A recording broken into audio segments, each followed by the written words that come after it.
Experts, Annie Le Fléautaire. On est souvent débordé par le quotidien, le travail, les enfants, les courses, les soucis de tous les jours, qu'il ne nous reste plus de temps pour se retrouver en couple, pour échanger, discuter. Alors, on laisse filer, on se dit que c'est normal. Et parfois, quand on s'aperçoit de la situation, il est souvent trop tard. Jean-Charles Boudran, vous êtes coach de vie. Et on vous consulte beaucoup pour cette raison. Oui, beaucoup, avec beaucoup de difficultés pour un bon nombre de gens de ne pas se perdre, d'apprendre à mieux communiquer, parce que tout ça en ce moment c'est assez compliqué, on va dire. Ouais, et c'est plus facile de faire appel à quelqu'un de l'extérieur. Oui, il ne va pas nous juger. Bien sûr, mais oui, le mot est bon parce que c'est souvent ce que l'on entend en disant voilà, je sais que je ne vais pas être jugé, mais voilà comment ça se passe chez moi. Des fois, des gens qui nous disent j'ai un peu honte ou ça dérape, comme vous pouviez le dire, ça peut aller jusqu'à des moments beaucoup plus difficiles. Donc les gens viennent parler déjà, tout simplement, viennent communiquer, raconter et chercher des astuces pour que cela change et au plus vite. Alors, vous qui nous écoutez, vos questions, des conseils à prendre auprès de Jean-Charles et vos témoignages. Vous faites le maximum pour vous garder un petit moment pour vous deux dans la semaine ou tous les 15 jours, un resto, une soirée sans les enfants. Vous avez gardé des habitudes de jeunes couples. Au contraire, vous ne sauriez même plus dire à quand remonte votre dernier moment ensemble, votre dernière réelle discussion. Et à part des textos pour la liste des courses, vous ne vous parlez plus du tout. 02 35 07 66 66. Grâce à vous, France Bleu est la radio numéro 1 en Normandie. Merci à vous tous. France Bleu. Experts, 9h-10h, Annie Le Fléautaire. Se retrouver à deux, ne pas vivre l'un à côté de l'autre, mais ensemble. Donc on parle des couples aujourd'hui, du dialogue dans le couple, avec ou sans enfants. Avec ou sans enfants, bien sûr. Parfois ça complique les choses, les enfants, et parfois ça les arrange aussi. Et oui, tout à fait. C'est des habitudes en fin de compte qui se créent et on sort un petit peu moins et c'est là que ça commence à être un peu moins bon. Mais le ciment quand même, c'est le couple qu'on forme, le couple de parents et l'homme et la femme aussi. Exactement. Vos témoignages sur le manque de dialogue, de communication, 02 35 07 66 66. Pierre, bonjour. Vous êtes à Grillonne. Soyez bienvenue. Bonjour. Merci, bonjour monsieur. Bonjour Pierre. Écoutez, moi de toute façon, je trouve ça vraiment très très dommage dans la vie qu'on mène actuellement dans la société, de ne pas se parler et de remplacer le dialogue direct par un appareil où c'est triste, c'est froid, je sais pas, avec son épouse, sa compagne ou autre, on doit pouvoir tout se dire, tout aborder, mais directement. Voilà, dire je t'aime à son épouse, il n'y a pas besoin d'un SMS, faut le dire directement. Bien sûr. Bon, l'un n'empêche pas l'autre. Voilà, et je trouve ça vraiment dommage parce que la communication au sein d'un couple qui doit se faire le plus directement possible, c'est le ciment même de l'équilibre du couple, de la famille et autres. Et si on continue comme ça, je pense qu'on va s'appauvrir de toute manière. On va s'appauvrir. Et je trouve ça vraiment dommageable de toute manière. Vous savez, je ne vais pas garder l'antenne trop longtemps, mais il y a une chose que moi j'aurais voulu dire. Mais racontez-nous un peu de vous alors. J'aurais voulu dire le plus longtemps possible à maman je t'aime, mais certainement pas par un SMS. Je pense que en disant ça peut résumer beaucoup de choses. Quand on n'a plus l'occasion de dire à maman je t'aime, eh bien c'est la perte des choses. On dit pas à maman je t'aime par un SMS. On lui parle, on lui dit en 15 secondes, maman ou mamie ou autre, je t'aime. Donc voilà, et moi j'ai souffert étant gamin de ce manque de communication. Maintenant, les outils qu'il y a, je suis d'accord ou pas d'accord, ça se fera avec ou sans moi. J'ai pas le souci de dire bazardez-moi tout ça. Et puis voilà, c'est aux gens de prendre conscience qu'il faut communiquer. Et communiquer, bon, le SMS quand vous êtes en train de faire les courses, parce qu'un homme quand il fait les courses, il en oublie la moitié, c'est classique. Mais bon, il en oublie, tant pis, il a oublié le beurre et puis l'apéritif, et il se débrouille, il retourne le chercher. Le beurre et l'apéritif. Oui. Jean-Charles. Oui, de toute façon, Pierre a absolument raison. Alors, j'ai envie de dire aussi que l'un n'empêche pas l'autre. On peut envoyer un je t'aime par SMS. Ne remplace pas, mais peut rajouter à d'autres attentions et mots d'amour. Tout à fait. Ce qui est surtout grave au jour d'aujourd'hui, c'est qu'on ne maîtrise pas l'outil. Alors là, on est parti sur une conversation sur l'outil par lui-même, sur les technologies. Qui est qui est fabuleux. Enfin, je veux dire, c'est génial. Mais en même temps, on se laisse happer par ce système. Il suffit de regarder un petit peu les gens qui sont autour de nous quand on sort, effectivement. Donc le tout, c'est peut-être de réapprendre à mieux communiquer. On parlait tout à l'heure de sortir. Tout le monde ne peut pas sortir, et des fois pour une raison financière aussi. Mais de s'accorder des petits moments, ça peut être à la maison. Les enfants sont couchés et on prend 1 heure pour discuter de différentes choses, mais vraiment parler. Moi, ce que j'entends le plus, avec un peu d'ironie, mais ce que j'entends le plus, c'est des gens qui disent on s'entend, mais on s'écoute plus. Et le problème, il est là. Donc, alors, on se parle, mais au-delà des disputes et du conflit, bien sûr. C'est encore pire parfois, peut-être. C'est pire, oui, parce qu'à la limite, il reste plus que ça. Moi, j'ai des femmes qui viennent au cabinet et qui me disent, à la limite, quand on se dispute, on se dit au moins les choses. Oui, sauf qu'après, on fait la tête pendant 1 heure ou 2 jours ou 1 semaine.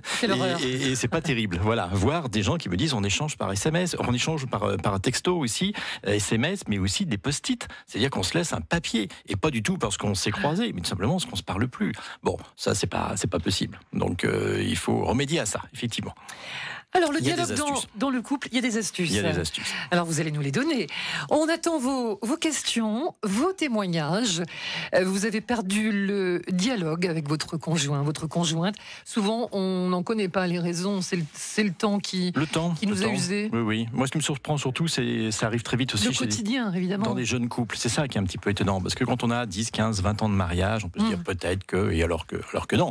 Mais c'est des jeunes couples, ça arrive très très vite aujourd'hui. J'entends ça, des gens qui ont une trentaine d'années et qui disent on se parle plus, ça fait 6 mois, 1 an, la vie est là. Bien sûr qu'on échange, mais il n'y a plus rien de profond, il n'y a plus de petites choses, il n'y a plus de folie, on n'a pas assez de temps. 0235 07 66 66, vos témoignages sur le dialogue dans le couple, les petits moments à deux. Alors, vous avez, vos astuces, Jean-Charles nous donnera les siennes. Vous faites le maximum pour vous garder un petit moment pour vous deux dans la semaine. Vous avez un rituel, un resto, ou si on n'a pas les moyens, au moins une soirée sans la télé, sans les enfants. Vous avez gardé des habitudes, des rituels de jeunes couples. Au contraire, vous ne sauriez même plus dire à quand remonte votre dernier moment ensemble. 0235 07 66 66. France Bleu, France Bleu. France Bleu Normandie. Pour interroger nos experts, 02 35 07 66 66. France Bleu Normandie. Et justement, avant de partir fâché, on essaie de s'entendre, de parler. Oui. On parle du dialogue dans un couple. Et Jean-Charles Boudran, vous êtes coach de vie. On vous consulte beaucoup pour cette raison. Oui. Un couple ne se parle plus. Alors, c'est pas qu'il ne s'entend plus ou qu'il s'engueule, c'est qu'il y a un manque qu'il n'y a plus d'échange. Alors, quelles sont les raisons ? Il y en a beaucoup. Déjà, on est quand même happé par un peu le système. Donc, le travail, la vie, tout va vite. Donc, on est vite perdu. Ce que j'entends surtout, c'est on n'a plus de moment pour nous. Voilà. Alors ça me fait toujours sourire dans la mesure où on peut le prendre, ce moment-là. Il est primordial. Mais vous savez, c'est plein de choses. On parlait du couple là, mais pas plus tard qu'hier, il y avait une maman qui venait et qui me dit j'ai l'impression de ne plus échanger avec mes enfants. Il y en a un de 5 ans, il y en a un de 12 ans. Et elle me dit mais j'en souffre parce que j'ai l'impression que j'ai même pas le temps de prendre 10 minutes pour eux, pour échanger. Et c'est vrai que les enfants, à la limite, ils vont rentrer à un moment précis et c'est à ce moment-là qu'ils ont envie de parler. Donc c'est à ce moment-là qu'il faut les écouter. Donc oui, c'est la vie, c'est surtout le fait de... Encore une fois, je disais, on est tellement pris d'habitude qu'on n'a pas envie d'en prendre des nouvelles pour son couple. On se dit, on va quand même pas organiser des loisirs, des plaisirs pour juste se parler. C'est pas mal d'avoir des habitudes, en fait. C'est très bon quand elles sont bonnes, les habitudes, c'est rassurant. Bien sûr. Tout à l'heure, vous parliez que ça peut très bien être le soir. Les enfants sont couchés, si bien sûr il y a des enfants, ou si c'est des ados, ils peuvent très bien être dans leur chambre. Et puis, on peut avoir un rituel, effectivement, pourquoi pas le week-end, en semaine. C'est vrai qu'on est tous pressés, on se couche pas automatiquement tard, ça dépend de ce que l'on fait et tout, mais au moins s'obliger à passer un petit peu de temps ensemble, et puis avoir des projets. Décider de parler des vacances, décider d'une future invitation, d'un anniversaire, mais prendre le temps, voilà. Prendre le temps. Oui, et il y a l'approche des vacances de Noël aussi. Il y a l'organisation. Importante. Tout à fait. Et c'est un moment génial dans l'année pour se retrouver souvent en famille, au moins à Noël, et partager du bon temps. Il y a une vraie souffrance quand même, il faut le dire. Il y a une vraie souffrance de la part des gens par ce manque de communication. Et c'est plutôt les femmes qui s'en plaignent ou les hommes aussi, contrairement à ce qu'on pense? Je vais répondre à votre question en vous répondant tout simplement que j'ai 95% de femmes qui consultent.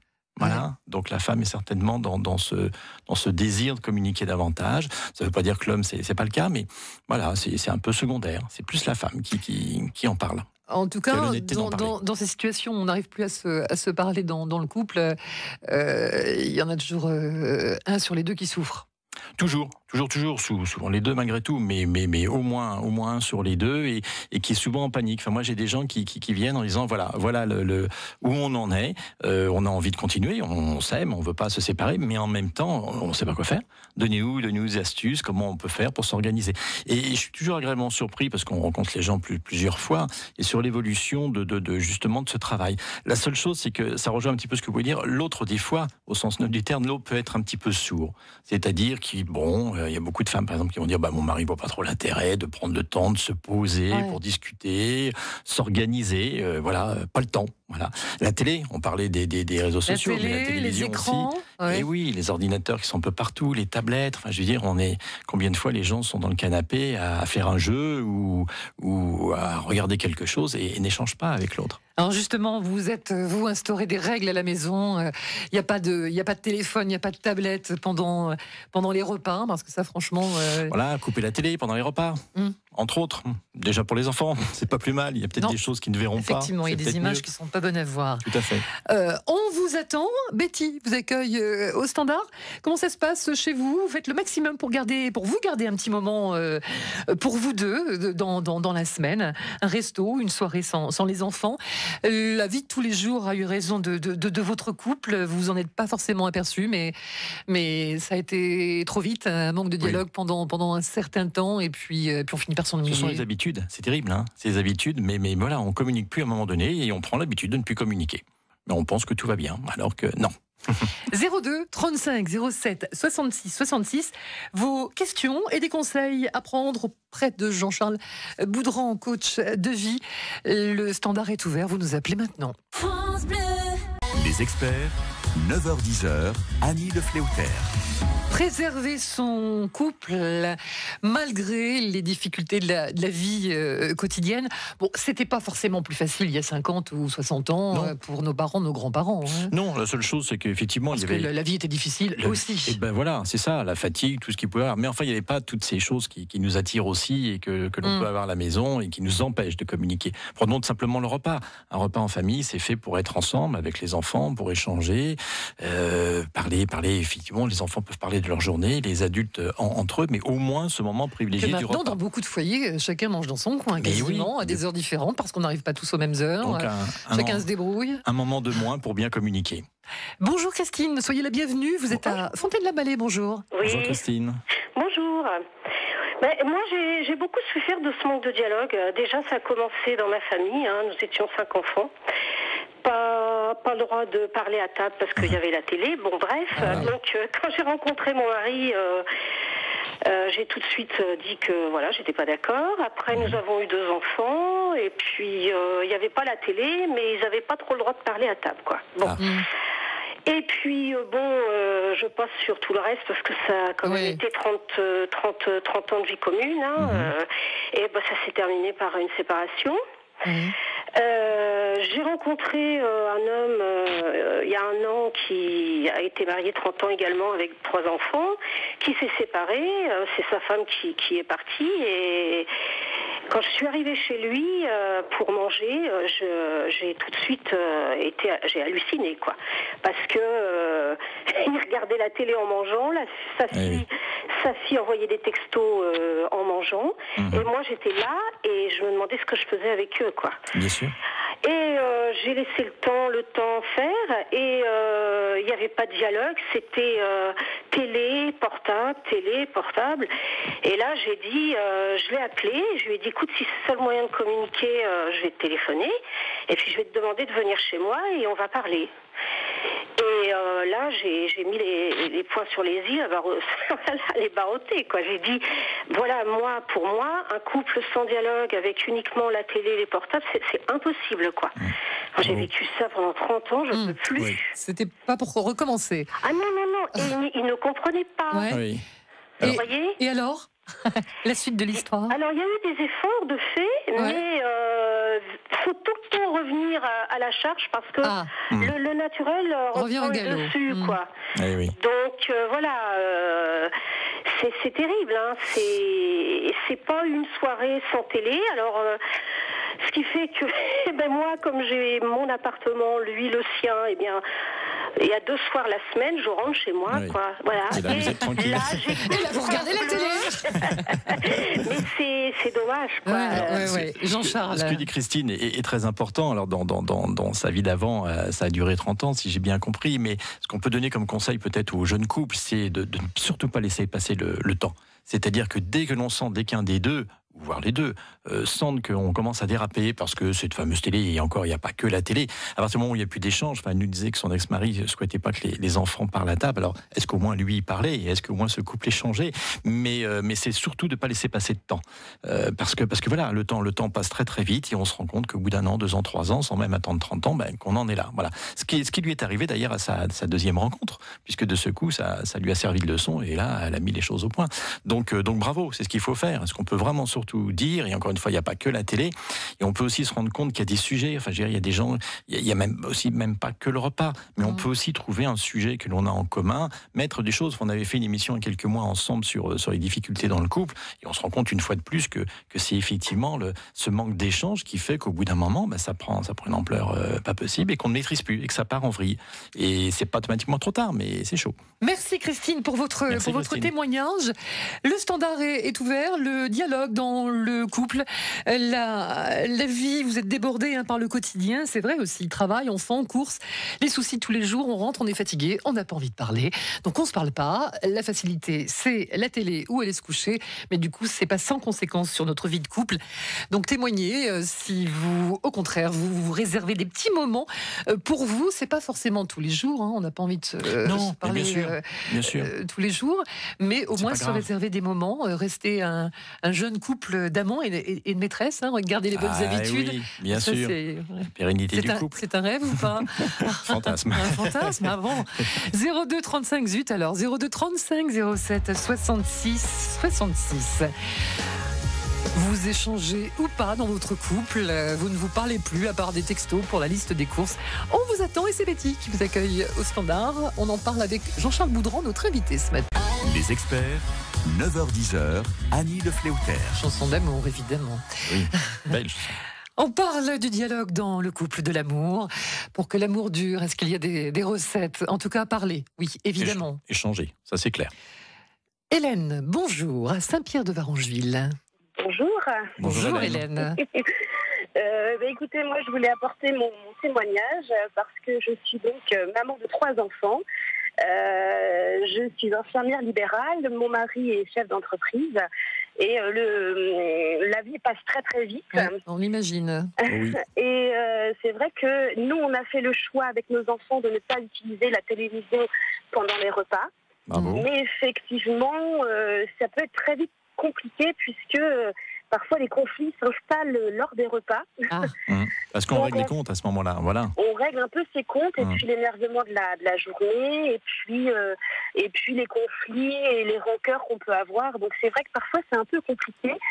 Je tiens bon ne pas avoir de télévision.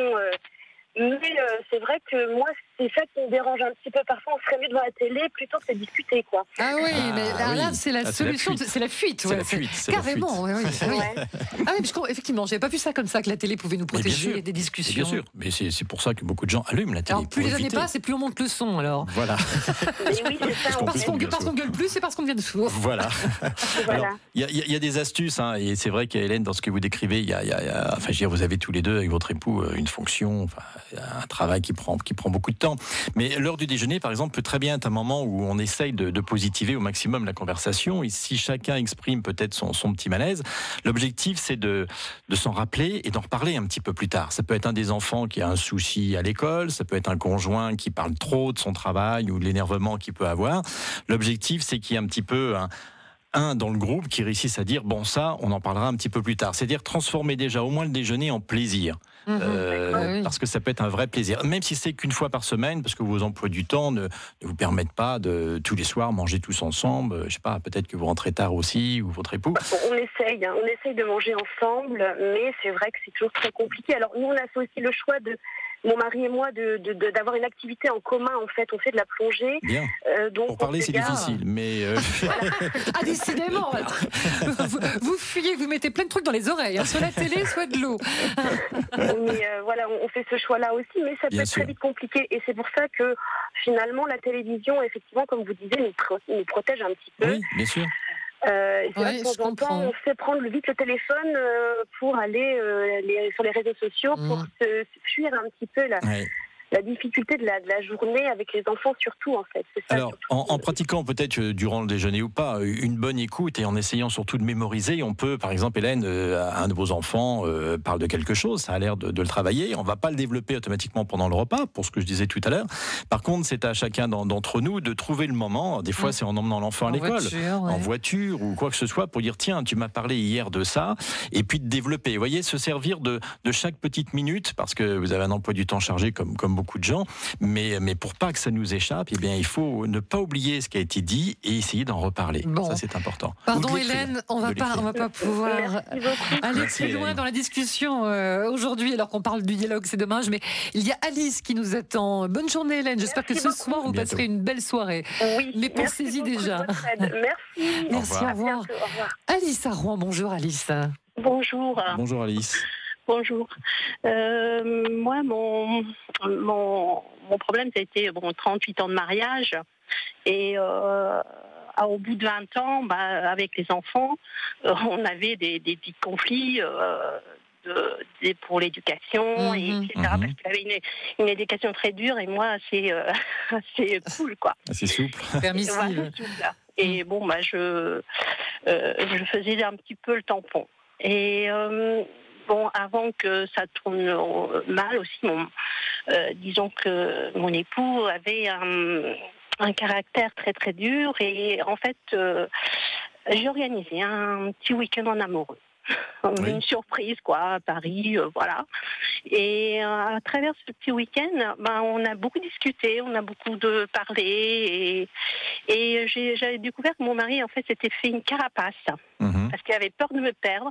Et en fait, je lui ai dit en cassant cette carapace qu'il arriverait à me garder. Et petit à petit, on a commencé à dialoguer et voilà, on est de plus en plus amoureux et tous les ans, on s'organise quelque chose. C'est superbe et vous avez raison et surtout et continuer. Des petits restos et puis même à la maison, des petites soirées. Bien sûr. Tous les deux, quoi. Mais vous avez tout compris. Alors, c'est un petit peu comme le témoignage tout à l'heure. Il faut pas, facile à dire, mais vous avez attendu un bon nombre d'années avant peut-être d'arriver à ça. Il faut garder les yeux bien ouverts et dès que l'on sent que quelque chose nous échappe, cette petite habitude va devenir une grande après. Et c'est bien ce que vous avez fait, bravo. Et en plus, ça marche. Mais vous voyez, peut-être qu'il y aurait une carapace moins épaisse, moins forte si ne culpabilisez pas parce que c'est pas automatiquement de votre faute du tout. Mais si au bout d'un an, 2 ans, 3 ans, ou voir quand les enfants arrivent et c'est vrai que c'est un peu compliqué, la vie de couple, quand le premier enfant arrive, parce que c'est un bouleversement, eh bien, faire attention. Voilà, il faut qu'il y en ait un des deux, si c'est pas les deux, qui puisse tirer le système d'alarme. Alors après, il y a toujours une question de moyens, mais se retrouver en dehors de la maison, parfois, bien sûr. Ça peut être en voiture ou au cours d'une balade, parce que dans la maison, on n'est jamais en terrain neutre, et puis il y a toujours des choses qui nous rappellent des trucs à faire, des travaux et des conflits possibles. Et puis la peur aussi du conflit, parce qu'il y a beaucoup de gens qui disent voilà, j'aurais bien reparlé de ça le lendemain, mais j'ai eu peur que mon conjoint se fâche, qu'on s'énerve ou qu'on se dispute. Alors du coup, on dit rien. Et bien sûr, au bout d'un moment, ça pétera. Donc voilà, il faut réussir. Moi, je crois beaucoup à la forme. Il y a le fond, bien sûr, qui peut être une dispute, une conversation à la base, mais il y a la forme. Trouver le bon moment, c'est pas toujours évident. Son conjoint peut être fatigué. C'est peut-être pas le soir, quand il rentre fatigué, qu'il faut reprendre un sujet, parce que ça peut vite mal tourner. Mais il faut pas lâcher en réalité. Le mot d'ordre, c'est de pas lâcher. Merci beaucoup, Alice, pour votre témoignage, Alice, qui, j'espère, résonnera chez d'autres qui ont connu ce même problème. On se retrouve avec d'autres témoignages sur le dialogue dans le couple, la communication, dans quelques instants. Les experts 9h-10h, Annie Le Fléautaire. On est tous débordés par le quotidien, le travail, les enfants, les courses, les soucis de tous les jours. Je ne parle pas du chien à sortir en plus. Pour certains, qu'il ne nous reste plus beaucoup de temps pour se retrouver en couple, pour échanger, discuter. On laisse filer, on se dit que c'est normal, qu'on verra ça plus tard et souvent les problèmes s'installent. Jean-Charles Boudran, coach de vie, nous conseille aujourd'hui, nous rassure aussi, ça arrive à tous les couples. Mais bien sûr. Bien sûr. Alors il y a des trucs, des astuces, mais il n'y a pas un mode d'emploi. Non, ça dépend de la construction du couple. On n'est pas tous fait pareil. On n'est pas tous fait pareil. Et puis, on n'a pas tous besoin des mêmes choses. Dans le couple, il y en a un des deux qui a besoin beaucoup plus de communiquer. Alors pour le coup, c'est un peu plus féminin et l'autre un peu moins. Donc il faut trouver le juste milieu. Voilà. Oui, les filles, elles ont toujours 150 000 questions à poser. Est-ce que tu m'aimes? Est-ce que tu m'aimes encore? Est-ce que tu m'aimes toujours? Et pourquoi ça? Alors les hommes ne se posent pas cette question-là, si? Ils la posent pas directement. Ils se la posent peut-être eux-mêmes, voire avec des copains. François, bonjour, raconte-le. Ah oui, bonjour Annie. Bonjour François. Je vous appelle parce que votre émission parle de la communication. J'aimerais en rappeler le principe. La communication fonctionne entre un émetteur et un récepteur. Vous êtes d'accord? Et il faut que les deux soient allumés. En radio, on connaît bien le principe. Voilà, par exemple, si j'allume pas ma radio, non, vous ne m'entendrez pas. Et nous ne communiquons pas. Et il y a un principe de communication que je viens de découvrir, donc je vous en fais part. Ça s'appelle la communication non violente. Son initiateur, c'est Marshall Rosenberg, qui est décédé l'année dernière, en début d'année, et en fait, qui parle des soucis de communication ou de solutions pour régler trouver des solutions en regardant à l'intérieur de soi-même ce qui nous déplaît chez l'autre. Oui. Par exemple, dans un couple ne fonctionne qu'à partir du moment où chacun connaît les besoins de l'autre. C'est tout, le besoin de l'autre. Voilà. Marshall Rosenberg a fait des émules, notamment Godfrey Spencer, qui était son assistant, et Thomas Dasenbaugh, qui a fait aussi des vidéos sur YouTube. On trouve tout ça facilement quand on demande la communication non violente. Bon, on va essayer d'aller voir, parce que malheureusement, on arrive à la fin de cette émission. La communication non violente, évidemment. Bien sûr. Et surtout l'idée d'avoir envie à deux, parce que là, on parlait effectivement avec François de la communication, mais il y a le feedback et le retour. C'est-à-dire que c'est souvent François un monologue évoquait le fait de savoir ce qui nous déplaît chez l'autre, mais il faut aussi se rappeler souvent les raisons pour lesquelles on a aimé l'autre. Mais pourquoi on est tombé amoureux, tout simplement, parce qu'au bout d'un moment, la personne n'a pas changé. Automatiquement, elle peut peut-être avoir changé, mais c'est la vie. Et on va terminer avec le témoignage de Sandrine. Pardon François, je sais qu'on parle de communication, que je vous ai un peu coupé la parole, mais malheureusement, vous arrivez un peu trop tard, c'est dommage. Sandrine, bonjour Elbeuf. Oui, bonjour. Bonjour, rapidement, on écoute votre témoignage. Oui, alors c'est parce que j'ai des soucis avec mon conjoint depuis que j'ai mon petit garçon. Oui. En fait, on mange pas ensemble le soir. Avec ma fille, donc du coup on dialogue pas. Vous mangez pas avec votre fille ou avec votre époux? En fait ma fille mange toute seule parce que lui veut pas manger avec elle. Et puis nous on mange à table après, une fois qu'elle a mangé. Et puis du coup il ne parle pas, il regarde la télé, il parle pas. Mais oui. Vous disiez tout à l'heure. Et quel âge elle a votre fille? Elle a 3 ans. Bon. Et est-ce que le reste du temps, en dehors du repas, il n'y a pas que le repas, mais est-ce que vous échangez à 3? Est-ce que des balades, une sortie? Pas du tout? Non. Bon. Non. Alors vous, visiblement, c'est votre souhait, mais votre mari, il en dit quoi? Il est bien comme ça, il est content. Et pour lui, ça va, il n'y a rien à changer. Alors c'est lui qui doit appeler, consulter, c'est pas vous, parce que c'est vous qui avez raison. Donc il faut surtout... Que peut faire Sandrine pour déclencher essayer au maximum d'expliquer à son époux que ça ne va pas aller, ça ne va pas le faire. Il faut communiquer, que ce soit la petite puce de 3 ans ou tout simplement leur couple. Voilà. Alors après, comme je le disais à l'instant, il faut avoir envie des deux côtés. Donc si effectivement Sandrine réussit à convaincre son conjoint que c'est pas une bonne chose, on avancera. Ça vous arrive de laisser de temps en temps la petite fille à une tante, à une grand-mère, à une nounou? Oui, quand je travaille, mais sinon en dehors du travail, voilà. Si par exemple vous proposez à votre époux de sortir, d'aller manger quelque chose un soir... non, il veut pas. Il veut pas, d'accord. Il veut pas parce qu'il a pas envie d'être en tête à tête avec vous? Non. Il a toujours été comme ça, il est casanier en fait. Voilà, oui. Et donc, même entre vous deux, très peu de conversation, très peu de communication? Très peu, à moins que, voilà, quand on est avec des amis, il va parler un peu plus, mais sinon, non. Ouais. Alors, il y a beaucoup d'hommes malgré tout qui parlent pas beaucoup. La seule chose, écoutez, en conseil comme ça très rapidement, c'est d'essayer de lui expliquer le malaise, le ressenti. Trouvez les mots, vous le connaissez, faites-lui comprendre que pour vous, vous en êtes malheureuse. Ça ne veut pas dire que ça ne va pas et que vous vous séparez, mais que vous en êtes malheureuse et que vous lui demandez de faire des efforts.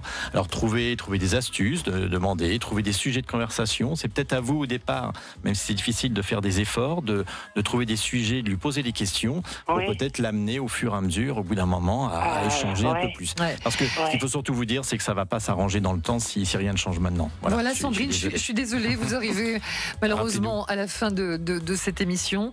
Je vous souhaite bon courage et j'espère que ça va s'arranger. Voilà, il faut rester positif. Hein. C'est pas parce qu'on ne s'entend plus qu'on ne s'aime plus non plus. Bien sûr que non, mais il faut faire en sorte que ça change vite. Voilà. Merci beaucoup Jean-Charles. On laisse bien sûr vos coordonnées à France Bleu et à très bientôt. À bientôt. Au revoir. Au revoir.